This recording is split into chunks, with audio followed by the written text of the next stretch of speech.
Welcome to another edition of the Gazette's After the Final Score Hawk Off the Press podcast. I'm your host, John Steppe, joined by Mike Hlas. Hi, how are you? Good, how are you? I'm good. Good. Well, things weren't so good for the Hawkeyes today. It was another 3-possession loss to another unranked team. This time it was Wisconsin, and it was really an ugly offensive performance there. Well, yeah, I mean, coming in, I think we all knew that this could be an ugly game, but this was one-sided ugly. Yeah. Everyone, I think, was realizing that this would probably be a defensive-heavy game. And Iowa's defense did a pretty good job. Wisconsin's defense did a phenomenal job. Yeah, I mean, what was it, 156 yards Iowa had. Yeah. That, for a Division I football team, any game, anywhere, it's pretty bad. Yeah. I mean, 30 yards in the first half. For any Division I team, anytime, anywhere, that's atrocious. Yeah. One first down in the whole first half. Six drives without any first It was downs. brutal. I mean, you can call it nice words, but it was brutal, and it got them beat. The defense played winning football. They gave up 273 yards. You do that, you should win, almost every time. Yeah.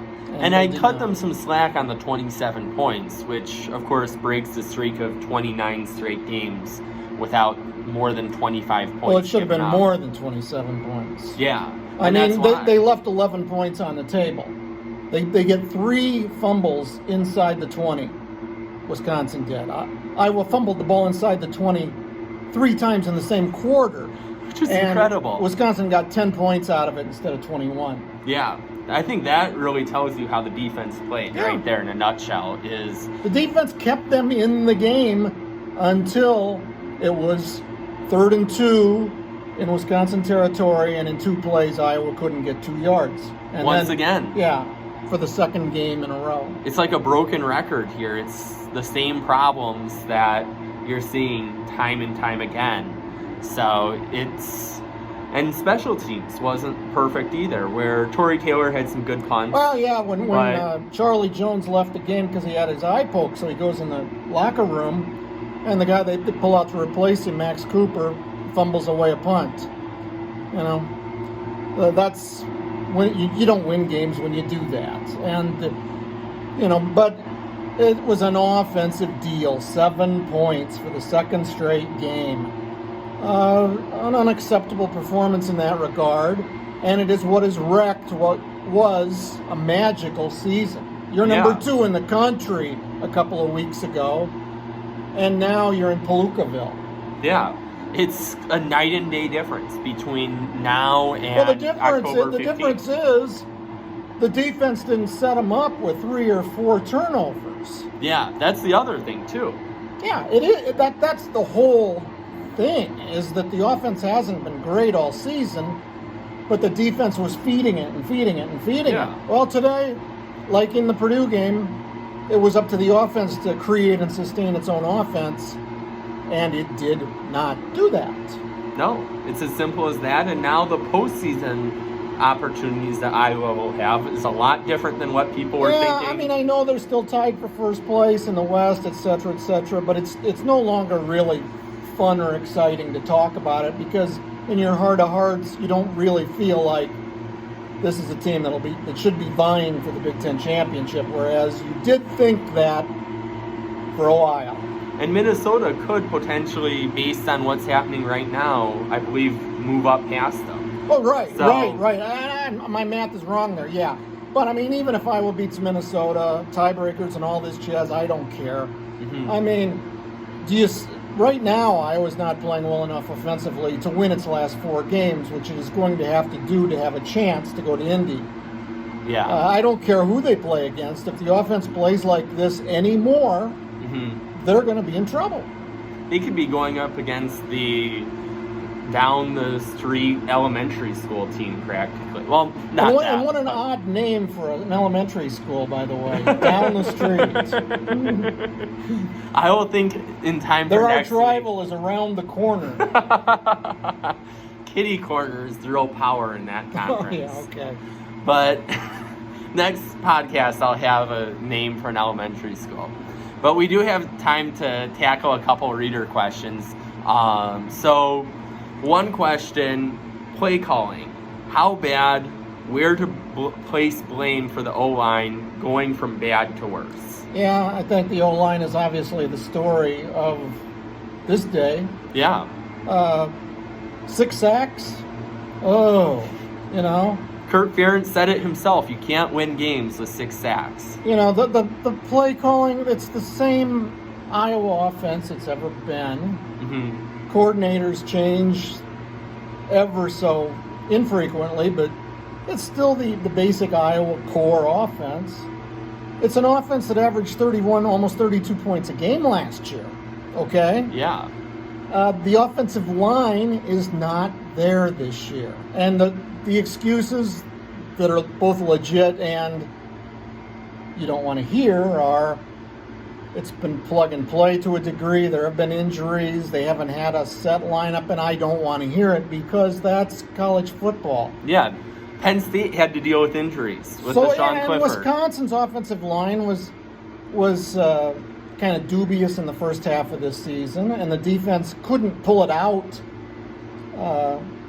The defense couldn't save the games in the 3 games Wisconsin lost. The offense lost those games.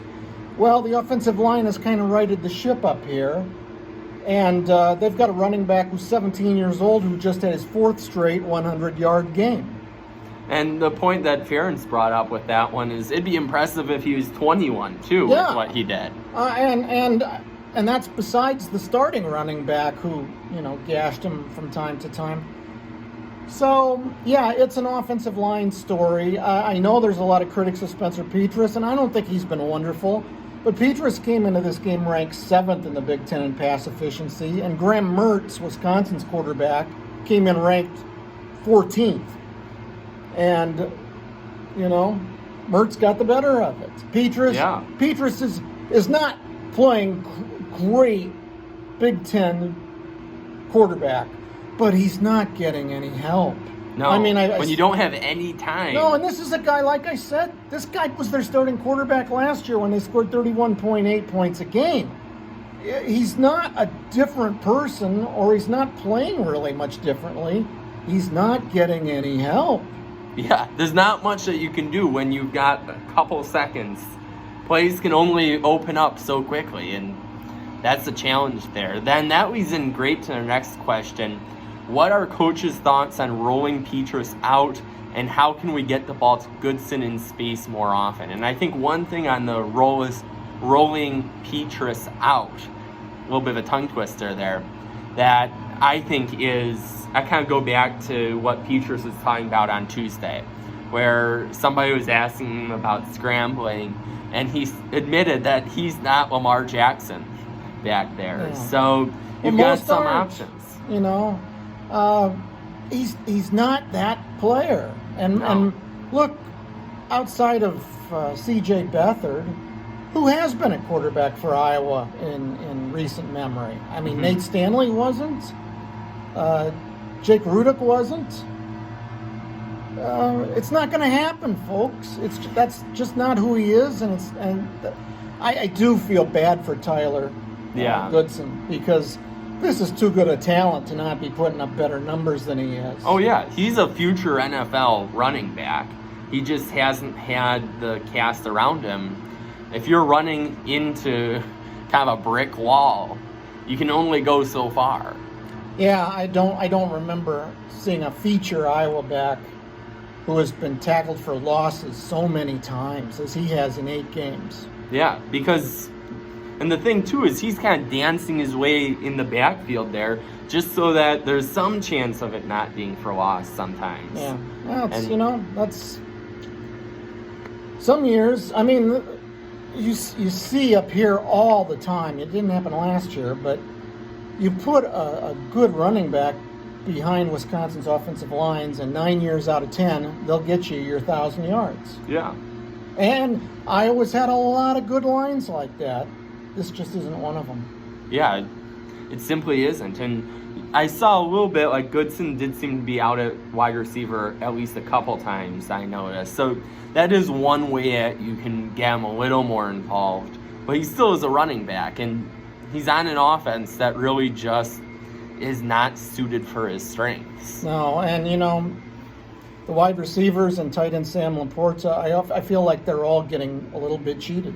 Mm-hmm. Yeah. And you've got a center who could still win the Remington Award. Mm-hmm.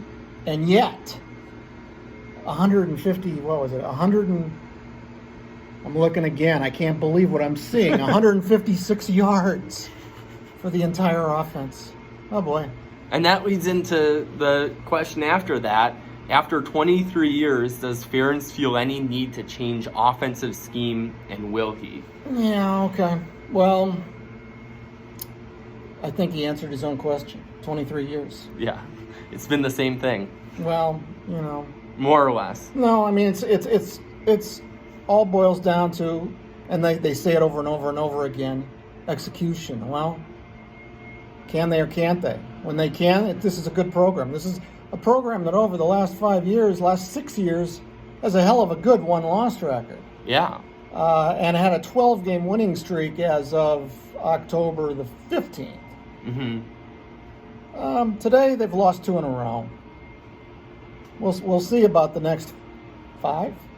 4. Oh, that'll be an interesting 4. That's for sure. And I think there are things that they could do. Like, I was a little surprised that they didn't try the Wildcat a little more, just to get something going. Yeah, well, you might be talking about Band-Aids for a bigger wound, That is a good point. I want to see the forward pass become part of their deal. That would be a good thing to have there. Should we go back to Iowa? Yes, but okay. One last question. Oh, one last question. Yes, but unfortunately can't get to them all. But this one, I think, is a good one to end with. When does wrestling season start? That pretty much describes... Iowa's number 1. So there's your chances in top 5. Women's basketball, number 9. Yeah. I think they're actually going to stay number 9 and go up. Iowa's not going to be number 9 in football. Let's go home and worry about these things. All right. Well, thanks for tuning in. I'll be back with a Hawk Off the Press episode next week, and we will talk Hawks later.